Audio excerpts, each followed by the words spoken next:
team, j'espère que vous allez bien, que vous avez passé une excellente journée. On se retrouve ce matin forcément pour parler Ligue 1, 37e journée au programme avec tout simplement un multiplex de folie sur les coups de 21h. Si toi aussi tu aimes les paris sportifs et tu veux vivre un multiplex de feu, car sur mon canal Telegram je vais te proposer 10 doubles chances buteurs sur ce multiplex de folie, je t'invite à me rejoindre. Le lien de mon Telegram, il est tout simplement disponible en dessous dans la description, mais également en commentaire épinglé. Tu cliques sur le lien, tu télécharges l'application et let's go. Tu as accès à mes pronostics comme plus de 16 000 membres. On commence tout de suite avec la première rencontre qui oppose Angers à 3. Sur ce coup, aucun enjeu. Clairement, les deux équipes sont déjà reléguées. Même la dernière place est déjà donnée à Angers. Vous l'aurez compris, match de gala pour les Angevins et les Troyens avant de se retrouver en Ligue 2 l'an prochain. Alors pourquoi ces deux équipes descendent? Tout simplement à cause de leur défense, car avec 79 buts et 18 buts encaissés pour 3 sont tout simplement les deux plus mauvaises défenses de Ligue 1. On a d'un côté une équipe d'Angers qui commence à se réveiller trop tard, largement trop tard, mais qui reste plutôt séduisant offensivement. La stat elle est très valorisante pour eux, 8 matchs de suite en marquant au moins un but. De son côté, 3 prend quand même quelques pilules à l'extérieur en 2023. Tout porte à croire que le match sera plutôt ouvert et je vais partir sur un plus de 2,5 buts côté à 1,62. Deuxième pronostic, c'est Clermont qui reçoit Lorient. Là aussi, il n'y a aucun enjeu dans cette rencontre. Pas de Coupe d'Europe, pas de relégation. Mais pourquoi pas aller chercher une place dans le top 10, car c'est le 8e qui reçoit le 10e avec les deux clubs qui ont sensiblement quasiment les mêmes statistiques cette année. Cependant, au niveau de l'état de forme, c'est totalement différent. L'un d'un côté, une équipe de Clermont qui reste sur 6 victoires, 1 nul et une seule défaite sur les 8 derniers matchs. Et une victoire de Lorient qui certes s'est imposée au Parc des Princes il y a maintenant un petit mois, mais qui dégringole semaine après semaine, longtemps dans la course à l'Europe. Lorient va finir peut-être hors du top 10. Sur ce coup, avantage aux locaux qui restent sur 4 victoires de suite à la maison. Victoire de Clermont remboursée 6 nuls à 1,50.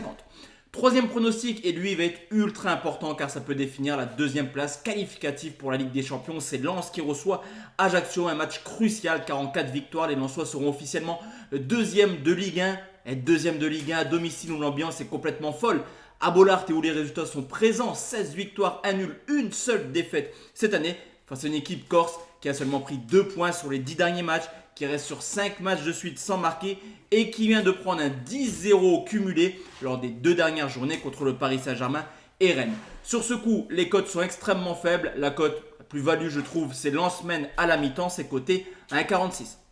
Quatrième pronostic, Lille qui reçoit Nantes, des Lillois qui restent sur 4 victoires justement de suite à domicile et qui peuvent très bien jouer un mauvais tour aux Monégasques qui se déplacent à Rennes, car en 4 victoires et de contre-performance de Monaco à Rennes, c'est Lille qui sera 4e avant la dernière journée.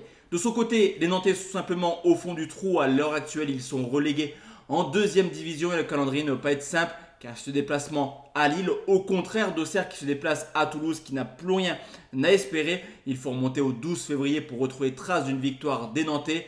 Après tout ce qu'a fait le LOSC cette année, je les vois mal calés à la dernière minute. Victoire de Lille, c'est coté 1,42. Cinquième rencontre, et c'est Lyon qui reçoit Reims, des Lyonnais victorieux contre Monaco, mais qui a été beaucoup trop irrégulier pour espérer accrocher un ticket européen l'an prochain, surtout à domicile où Lyon a calé seulement 50% de victoire et des points bêtement perdus contre Clermont, Strasbourg ou alors le Stade brestois. De son côté, les Rémois sont simplement en train de caler là aussi à la dernière ligne droite, une seule victoire sur les 7 dernières rencontres. Une équipe de Reims qui a proposé du beau jeu début 2023, mais qui est tranquillement en train de rentrer dans le rang. Cependant, on le sait, à l'extérieur, les Rémois sont plutôt solides. On les a vus cette année marquer à Lens, Monaco, Paris, Lyon ou Lille. Vous l'aurez compris, forte possibilité de voir Reims marquer, surtout que Lyon n'est pas forcément l'équipe la plus sereine à domicile. Les deux équipes marquent côté 1,54.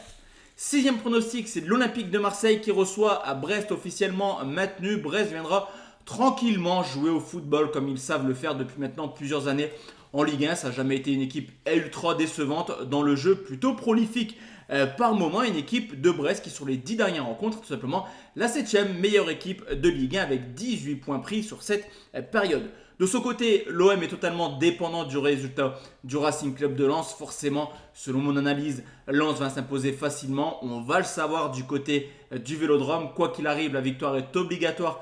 Mais en cas de toll de Lens contre Ajaccio, 3-4-0, je veux dire, à l'heure de jeu, on pourrait voir des Marseillais un petit peu décompressés. Permettre aux Brestois de marquer au moins un but. En tout cas, le match sera sympathique à regarder. Je vais partir sur un plus de 2,5 côté 1,52. Montpellier-Nice, cette fois-ci, c'est une rencontre également qui n'a aucun enjeu dans cette fin de saison. Deux équipes qui sont également dans une forme plutôt différente. Pour Nice, seulement 2 victoires sur les 11 derniers matchs, dont une victoire contre 3 qui, à l'instar d'Angers, perd contre tout le monde actuellement. Et une équipe de Montpellier qui, depuis l'arrivée de Derzakarian, ça va mieux, ça joue au football, c'est plutôt cohérent et qui, sur les 7 matchs de Derzakarian à domicile, n'a seulement connu qu'une seule défaite sur ce coup. Avantage aux locaux, même si dans ces rencontres-là, tout peut se passer, on le sait. En tout cas, on va sécuriser victoire de Montpellier, remboursée 6 nuls côté 1,69. Là, cette fois-ci, il y a un jeu entre les Rennais et les Monégasques. Monaco qui avait, pendant une grande partie de la saison, une ambition de Ligue des Champions et qui potentiellement pourrait ne participer à aucune compétition européenne l'an prochain, ce qui serait complètement fou. Pourquoi? Car ce déplacement à Rennes est le déplacement de tous les dangers. En cas de défaite, Rennes passerait devant Monaco. Et au vu de l'état de forme de Monaco, avec seulement 4 points pris sur les 5 derniers matchs, c'est fort possible. De son côté, Rennes a profité d'un calendrier ultra favorable en affrontant Ajaccio et Troyes pour faire le plein de points et le plein de confiance. Sur les 3 derniers matchs à domicile, Rennes, c'est tout de même 11 buts marqués. On le sait, Monaco a des problèmes défensifs, mais offensivement, c'est plutôt plaisant. Le plus de 2,5 également bien coté à 1,49.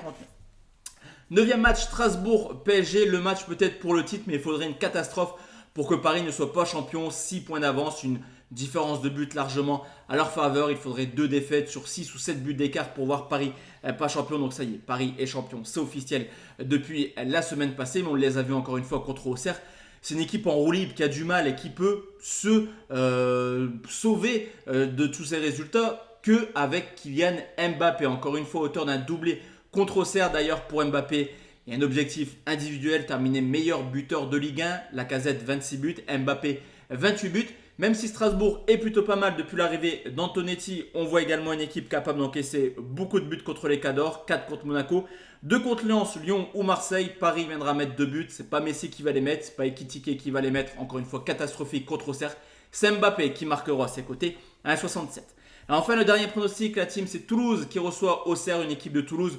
Vraiment, alors là, quand on dit en roue libre, c'est totalement en roue libre depuis la victoire en Coupe de France. 4 matchs de Ligue 1, 0 victoire, 0 but marqué. Et qui se déplace à Toulouse? C'est une équipe d'Auxerre qui voudra aller chercher son maintien. Parce que la dernière rencontre d'Auxerre, c'est contre le RC Lens. Alors, si Lens termine deuxième, ça pourrait donner un avantage aux Auxerrois. Mais attention, on n'est pas à l'abri d'une contre-performance de Lens.